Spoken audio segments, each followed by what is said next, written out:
प्यारी साध संगत जी को मेरा नमन। साध संगत जी, आज की साखी में हम जानेंगे कि मंगतों से क्या मांगना। तो आइए सुनते हैं आज की साखी। साध संगत जी, एक बार अकबर बादशाह आगरा के आसपास के गांव में घुड़सवारी करता करता सैर को निकला। जब उसे भूख लगी तो एक ज़मींदार के कुएं पर चला गया। उसने मामूली सवार समझकर घोड़े को बांध दिया और बादशाह को कुछ खाने पीने को दिया और उसे आराम देने का यत्न किया। अकबर जाते समय उससे बोला, देख चौधरी, मैं बादशाह हूँ। अगर तुम्हें कोई काम पड़े तो मेरे पास आ जाना, मुझे तुम्हारी मदद करके खुशी होगी। उसने कहा, मुझे क्या काम पड़ना है, ज़मीन का लगान तो हम अदा कर ही रहे हैं। बादशाह चला गया।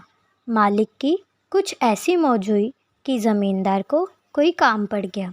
उसने सोचा कि बादशाह मेरी समस्या का हल निकाल देगा। शहर में गया, बादशाह को खबर करवाई।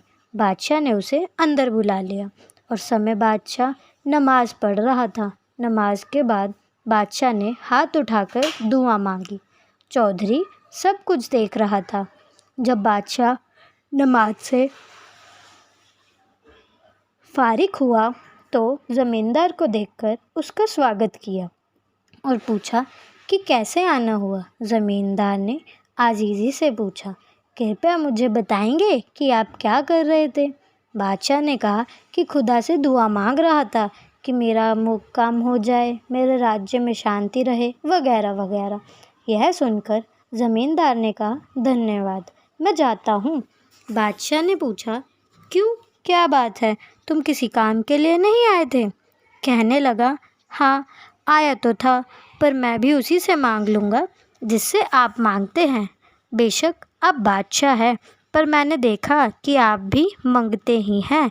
मंगतों से मांगना तो शर्म की बात है। मंगतों से मांगने का क्या लाभ। अगर मांगना ही है तो परमात्मा से मांगना चाहिए, जो पूरी सृष्टि का मालिक है, जिसके पास किसी चीज़ की कमी नहीं है। हम जगह जगह जाकर मत्थे टेकते हैं, नाक रगड़ते हैं, पता नहीं कितनी कितनी लाइनों में रखते हैं। क्यों? कि हमारी ये प्रार्थना पूरी हो जाए, ये दुआ कबूल हो जाए।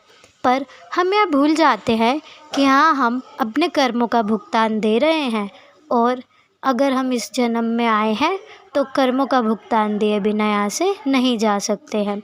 गुरु की संगत करने से हाँ, वो भार कम ज़रूर हो सकता है, पर वह ख़त्म नहीं हो सकता। इसलिए हमें भी चाहिए कि हमें अपने परमात्मा परम पिता से मांगना चाहिए। गली गली खुले हुए किसी भी स्थान पे जाकर किसी से नहीं मांगना चाहिए, क्योंकि बच्चा हमेशा बाप से मांगता अच्छा लगता है, ऐसे किसी रिश्तेदार या किसी से भी मांगता नहीं। तो इसलिए हमेशा अपने परमात्मा से अर्ज़ करनी चाहिए। वो समझेगा ठीक तो हमें ज़रूर देगा। तो साथ संगत जी, आज की साखी बस यहीं तक। मिलते हैं आपसे एक नई साखी के साथ। तब तक चैनल को सब्सक्राइब और साखी को लाइक ज़रूर करें जी।